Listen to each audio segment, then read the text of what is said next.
मेरी 28 साल की बहन कई सालों बाद घर आई थी।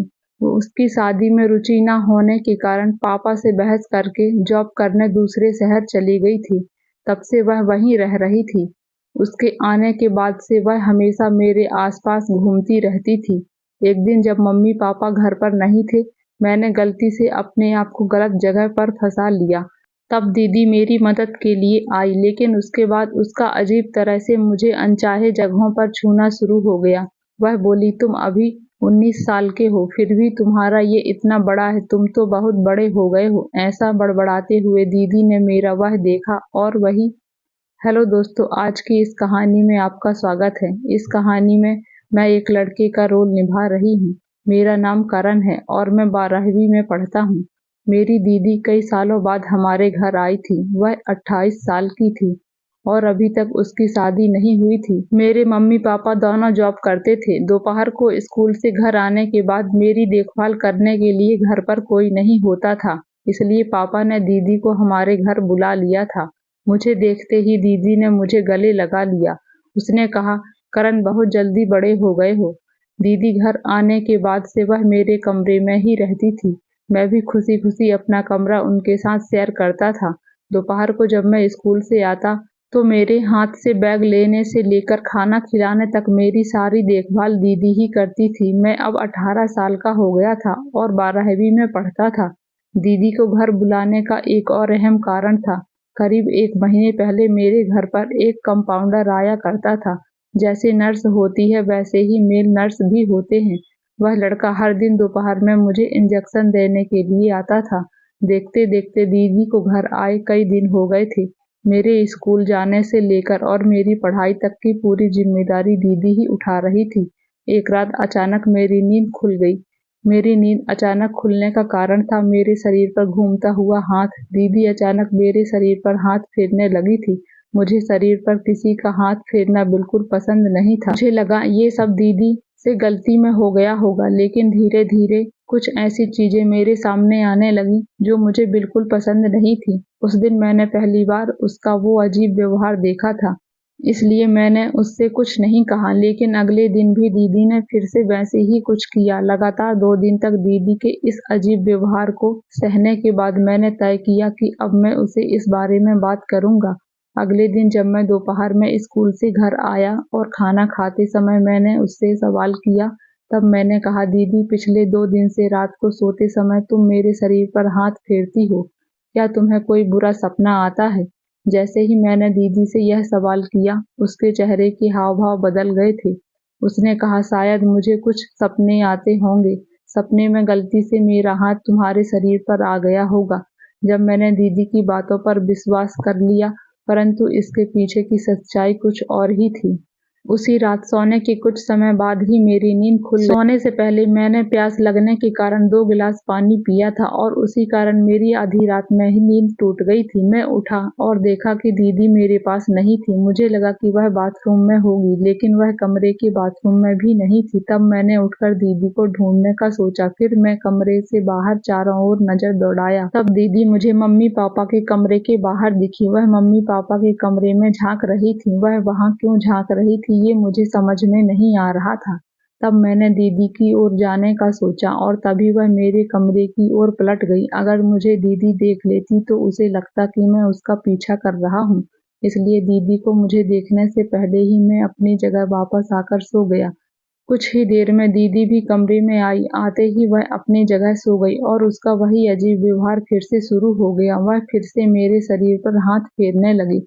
दीदी ऐसा अजीब व्यवहार क्यों कर रही थी, यह मुझे समझ नहीं आ रहा था। पर एक बात मुझे जरूर समझ में आई थी कि वह मम्मी पापा के कमरे में कुछ देखती है और फिर मेरे शरीर पर हाथ फेरती है।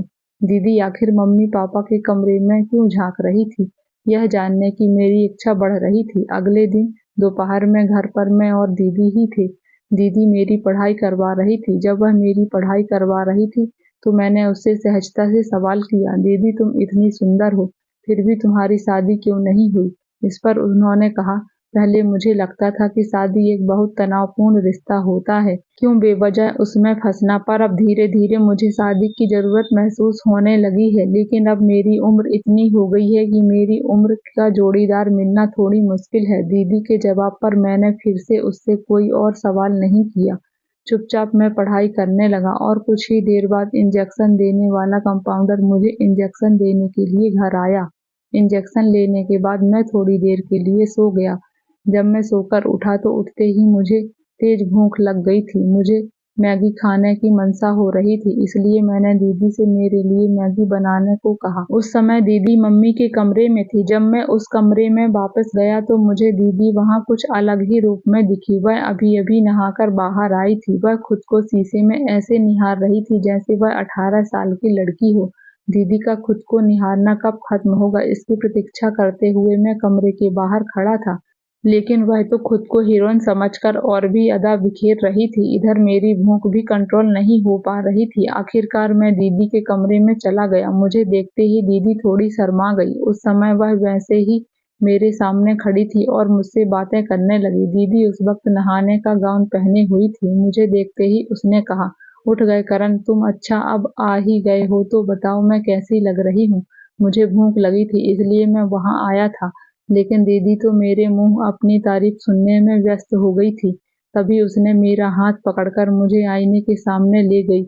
एक हाथ मेरे गले में डालकर वो मेरे पीछे खड़ी हो गई। उसने कहा, करण तुम्हें क्या लगता है, क्या मुझे अभी शादी करनी चाहिए? दीदी के इस सवाल पर मैं क्या जवाब दूं समझ नहीं पा रहा था। मैंने उससे कहा, दीदी शादी करना तुम्हारा निजी फैसला है, इस पर मैं कुछ नहीं कह सकता। मैं तो यहाँ इसलिए आया था क्योंकि मुझे बहुत जोर से भूख लगी है। क्या तुम मेरे लिए मैगी बना सकती हो?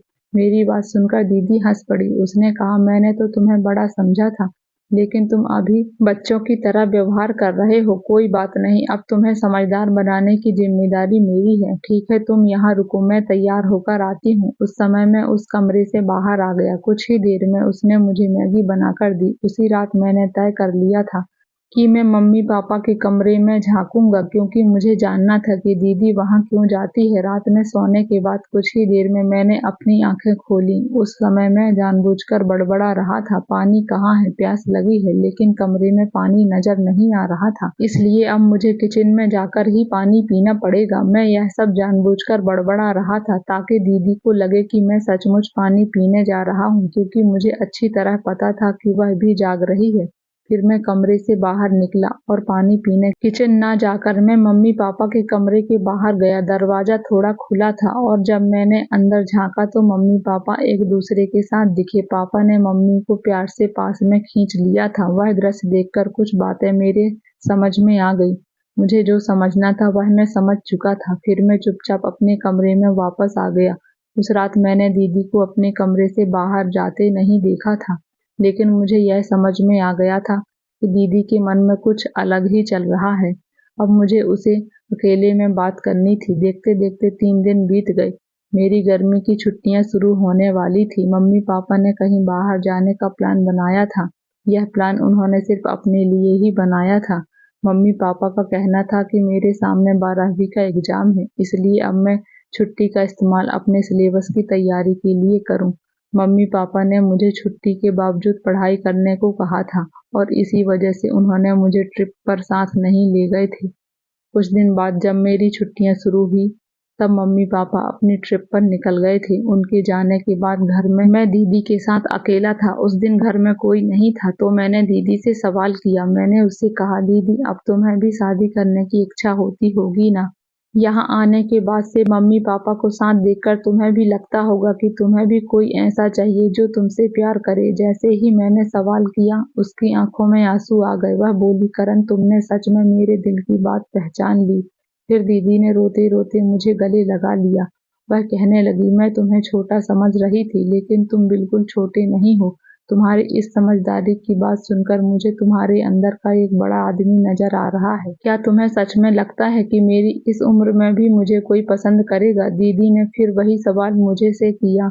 था जिसका जवाब मेरे पास नहीं था। लेकिन उस दिन के बाद से दीदी का नजरिया मेरे प्रति बदल गया था। उस दिन के बाद से दीदी ने घर में मम्मी के स्टाइलिश कपड़े पहनने शुरू कर दिए थे। दीदी को स्टाइलिश कपड़ों में देखकर मैं उसे देखता ही रह जाता। जब वह स्टाइलिश कपड़े पहनकर तैयार होती तो वह खास तौर पर मेरी तारीफ सुनने के लिए उत्सुक रहती। इतना ही नहीं, वह मुझसे चिपककर फोटो भी खिंचवाती। दीदी का जो भी स्पर्श मुझे होता वह कुछ अलग ही दर्शाता था। उसका एकदम से बदला हुआ अंदाज कुछ और ही बता रहा था, जैसे वह मुझे बेवजह इशारे कर रही हो। एक दिन सुबह नहाने के बाद मैंने जीन्स पहनी।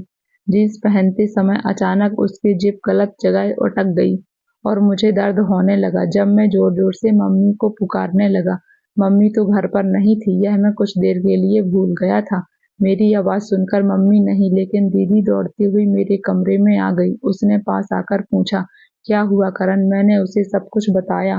तब वह मेरे पास आई और मेरी मदद करने लगी। जैसे ही उसने मेरी जीन्स को हाथ लगाया, मैं शर्म से पीछे हट गया। मैंने कहा, दीदी मुझे शर्म आ रही है। तब उसने समझाते हुए कहा, अभी के लिए शर्म को अलग रखें, नहीं तो तुम हमेशा के लिए परेशानी में पड़ जाओगे। अब तुम्हारी मम्मी तो घर पर नहीं है, इसलिए तुम्हारी मदद मुझे ही करनी पड़ेगी। तब मैंने अपनी आंखें कसकर बंद कर ली और उसे मेरी मदद करने दी, क्योंकि उसके अलावा मेरे पास और कोई विकल्प नहीं था। कुछ ही देर में उसने मेरी परेशानी से राहत दिला दी, लेकिन उसके बाद से दीदी की नज़र मुझ पर बदल गई। जब उसने मेरी मदद की तो अनजाने में उसका स्पर्श गलत जगह हो गया था। मेरी मदद करने के बाद वह मुझे एक अलग नज़र से देखने लगी थी। उसने कहा, करण मैं तो तुम्हें इतने दिनों से सामान्य समझ रही थी, लेकिन तुम तो 19 साल की उम्र में ही बहुत बड़े हो गए हो। दीदी जो कुछ भी कह रही थी सब मैं समझ रहा था। उस समय मेरे चेहरे पर खुद ब खुद मुस्कान आ गई। उस दिन के बाद दीदी ने कहा, आज से जब तक मम्मी घर नहीं आती मैं तुम्हें नहला दिया करूंगी। मैंने उसे मना कर दिया क्योंकि मैं बहुत ही शर्मीला था। मेरे इनकार पर दीदी ने कहा, ठीक है, नहाना तुम खुद, लेकिन नहाने के बाद तैयार करने की जिम्मेदारी मेरी होगी। आज तुमने जो गड़बड़ की थी उससे बहुत बड़ा समस्या उत्पन्न हो सकता था। आज के बाद मैं तुम्हें तैयार करूंगी। उसकी बात पर मैंने सहमति जताई। उस दिन हमेशा की तरह दोपहर में कंपाउंडर ने मुझे इंजेक्शन देने के लिए घर आया। इंजेक्शन लेने के बाद उस दिन मैं रोज की तरह सोया नहीं था, बल्कि उठकर कमरे से बाहर चला गया। हाल में आते ही मैंने टीवी चालू कर दिया। टीवी की आवाज़ सुनकर दीदी मम्मी के कमरे से बाहर आई। शायद वह मम्मी के कमरे में आराम कर रही थी। दोपहर में जिस तरह से दीदी तैयार हुई थी उसका मचलना कुछ अलग ही था। खैर, आज भी दीदी ने छोटे कपड़े पहने थे। उसने कहा, करण मैंने खास तुम्हारे लिए पानी पूरी बनाई है, रुको मैं किचन से लेकर आती हूँ। किचन में जाते समय उसने टीवी बंद कर दिया और पानी पूरी लाने के लिए किचन में चली गई। वह मुझे हाल में भी पानी पूरी खिला सकती थी, लेकिन उसने ऐसा नहीं किया। वह मुझे मेरे कमरे में लेकर गई और मुझे बिस्तर पर बैठाकर अपने हाथों से पानी पूरी खिलाने लगी। पानी पूरी खाते समय दीदी बार बार मेरे बालों पर हाथ फेर रही थी। वह कह रही थी, तुम बहुत समझदार हो गए हो, अब तुम बड़े भी हो गए हो। तब दीदी के परफ्यूम की खुशबू मेरे कमरे में चारों ओर फैली हुई थी। वह बात कर रही थी और मुझे धीरे धीरे नींद आने लगी। कुछ देर में मैं गहरी नींद में सो गया। जब मैं नींद से जागा तो मुझे चक्कर जैसा महसूस हो रहा था। उठते ही मैंने अपने सिर पर हाथ रखा और बिस्तर पर बैठ गया। कुछ समय बाद दीदी मेरे कमरे में आई। उसके चेहरे पर एक अजीब सी मुस्कान थी। उसने कहा, करण मुझे उम्मीद नहीं थी कि तुम्हारी वजह से मेरे जीवन में इतना आनंद आएगा। दीदी की बात मुझे समझ नहीं आ रही थी। मैंने उसकी बातों पर सिर्फ सिर हिला दिया क्योंकि मैं अपने ही ख्यालों में खोया हुआ था। दीदी ने कहा, तुम फ्रेश होकर आओ, हम मजे करेंगे। मैं फ्रेश होकर कमरे से बाहर गया। तब दीदी ने हाल में मेरी पसंद के गाने लगाए थे। इससे पहले दीदी ने कभी मेरी पसंद के गाने नहीं सुने थे। उसे डीजे के गाने बिल्कुल पसंद नहीं थे, लेकिन उस दिन उसने खुद ही मेरी पसंद के गाने लगाए थे। इतना ही नहीं, उसने मेरा हाथ पकड़ा और मुझे डांस कराने लगी। उसने मेरा एक हाथ अपनी कमर पर और दूसरा अपने कंधे पर रखा। वह मेरे साथ कपल डांस करने लगी। दीदी इतनी खुश क्यों थी यह मुझे समझ नहीं आ रहा था। उस दिन के बाद जैसे जैसे दिन गुजरते गए दीदी मुझे खुश दिखाई देने लगी, लेकिन दोपहर में जब भी मैं सोकर उठता मुझे बहुत थकान महसूस होती थी। सोकर उठने पर वह मुझसे हमेशा एक ही बात कहती कि तुमने आज मुझे बहुत खुश किया, पर मुझे कभी समझ नहीं आया कि दीदी ऐसा क्यों कहती थी। तो दोस्तों यह थी हमारी आज की छोटी सी कहानी। आपको यह कहानी कैसी लगी कमेंट करके ज़रूर बताएं। अगर आपको यह कहानी पसंद आई तो इसे लाइक शेयर और यदि इस चैनल पर नए हैं तो आगे भी ऐसी ही कहानियाँ को सुनने के लिए हमारे चैनल को सब्सक्राइब करें और बेल आइकन को दबाएं ताकि आप हमारी कोई भी कहानी मिस ना करें। कहानी में यहाँ तक बने रहने के लिए आपका बहुत बहुत धन्यवाद। मिलते हैं ऐसी ही एक नई कहानी में।